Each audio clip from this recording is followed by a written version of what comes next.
नमस्कार। कक्षा 12वीं की पाठ्यपुस्तक आरोह भाग 2 के पाठ 18 श्रम विभाजन और जाति प्रथा एवं मेरी कल्पना का आदर्श समाज। यह पाठ बाबा साहब भीमराव अंबेडकर द्वारा लिखित है,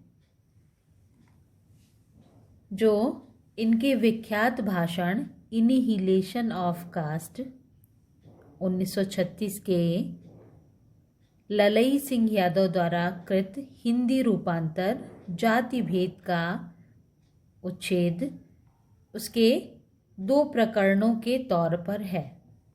यह भाषण जाति पाति तोड़क मंडल लाहौर के वार्षिक सम्मेलन सन 1936 के अध्यक्षीय भाषण के रूप में तैयार किया गया था, परंतु इनकी क्रांतिकारी दृष्टि से आयोजकों की पूर्णतः सम्मति न बन सकने के कारण सम्मेलन ही स्थगित हो गया और यह पढ़ा न जा सका। बाद में अंबेडकर ने इसे स्वतंत्र पुस्तिका के रूप में प्रकाशित कर वितरित किया, जो पर्याप्त लोकप्रिय हुई। उनके अनुसार समानता, स्वतंत्रता व बंधुता, ये तीनों तत्व आदर्श समाज में अनिवार्यता होने चाहिए, जिससे लोकतंत्र सामूहिक जीवनचर्या की एक रीति तथा समाज के सम्मिलित अनुभवों के आदान प्रदान की प्रक्रिया के अर्थ तक पहुँचे। अंबेडकर जी का कहना है कि आज के युग में भी जातिवाद के पोषकों की कमी नहीं है। समर्थक कहते हैं कि आधुनिक सभ्य समाज कार्यकुशलता के लिए श्रम विभाजन को आवश्यक मानता है। इसमें आपत्ति यह है कि जाति प्रथा श्रम विभाजन के साथ साथ श्रमिक विभाजन का भी रूप लिए हुए है।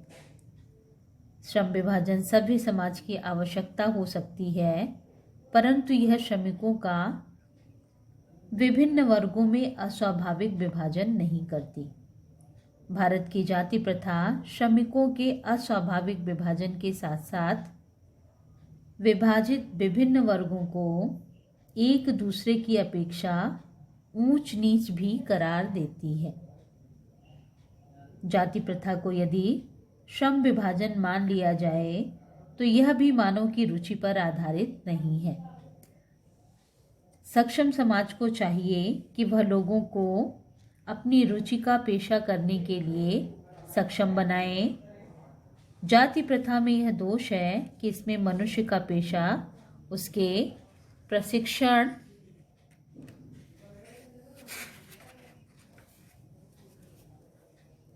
या उसकी निजी क्षमता के आधार पर न करके उसके माता पिता के सामाजिक स्तर से किया जाता है। यह मनुष्य की जीवन भर के लिए एक पेशे में बांधने का कार्य करती है। ऐसी दशा में उद्योग धंधों की प्रक्रिया व तकनीकी में परिवर्तन से भूखों मरने की नौबत आ जाती है।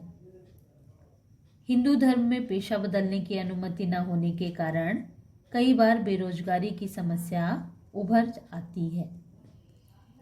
जाति प्रथा का श्रम विभाजन मनुष्य की स्वेच्छा पर निर्भर नहीं रहता। इसमें व्यक्तिगत रुचि व भावना का कोई स्थान नहीं होता। पूर्व लेख ही इसका आधार है। ऐसी स्थिति में लोग काम में अरुचि दिखाते हैं।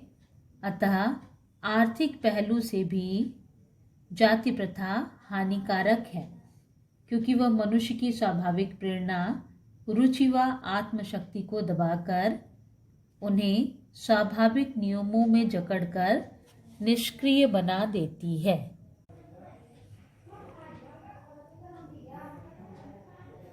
अंबेडकर जी के अनुसार आदर्श समाज में 3 तत्व अनिवार्यता होने चाहिए: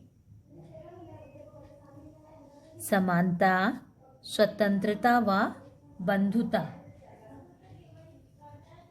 इनसे लोकतंत्र सामूहिक जीवनचर्या की एक रीति तथा समाज के सम्मिलित अनुभवों के आदान प्रदान की प्रक्रिया के अर्थ तक पहुंच सकता है।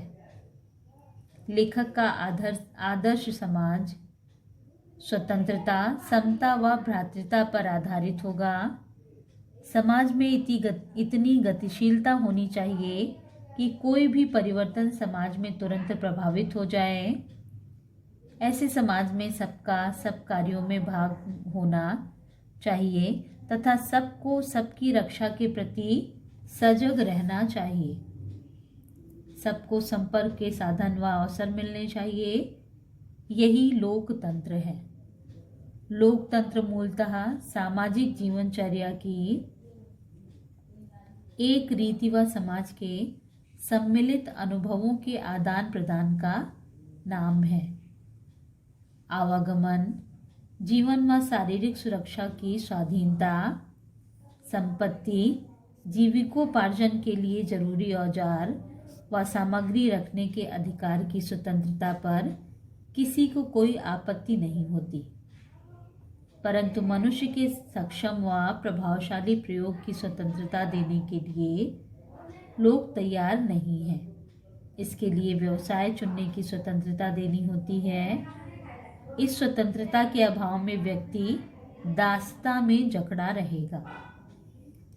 दासता केवल कानूनी नहीं होती, यह वहाँ भी है जहाँ कुछ लोगों को दूसरों द्वारा निर्धारित व्यवहार व कर्तव्यों का पालन करने के लिए विवश होना पड़ता है। फ्रांसीसी क्रांति में समता शब्द का प्रयोग विवादित रहा है। समता के आलोचक कहते हैं कि सभी मनुष्य बराबर नहीं होते। यह सत्य होते हुए भी महत्व नहीं रखता, क्योंकि समता असंभव होते हुए भी नियामक सिद्धांत है। मनुष्य की क्षमता 3 बातों पर निर्भर करती है। पहला, शारीरिक वंश परंपरा। दूसरा, सामाजिक उत्तराधिकार। तीसरा, मनुष्य के प्रति प्रयत्न, मनुष्य के अपने प्रयत्न। इन तीनों दृष्टियों से मनुष्य समान नहीं होते, परंतु क्या इन तीनों के कारणों से व्यक्ति से असमान व्यवहार करना चाहिए? असमान प्रयत्न के कारण असमान व्यवहार अनुचित नहीं है, परंतु हर व्यक्ति को विकास करने के अवसर मिलने चाहिए। लेखक का मानना है कि उच्च वर्ग के लोग उत्तम व्यवहार के मुकाबले में निश्चय ही जीतेंगे, क्योंकि उत्तम व्यवहार का निर्णय भी संपन्नों को ही करना होगा। प्रयास मनुष्य के वश में है, परंतु वंश व सामाजिक प्रतिष्ठा उसके वश में नहीं है। अतः वंश और सामाजिकता के नाम पर असमानता अनुचित है। एक राजनेता को अनेक लोगों से मिलना होता है।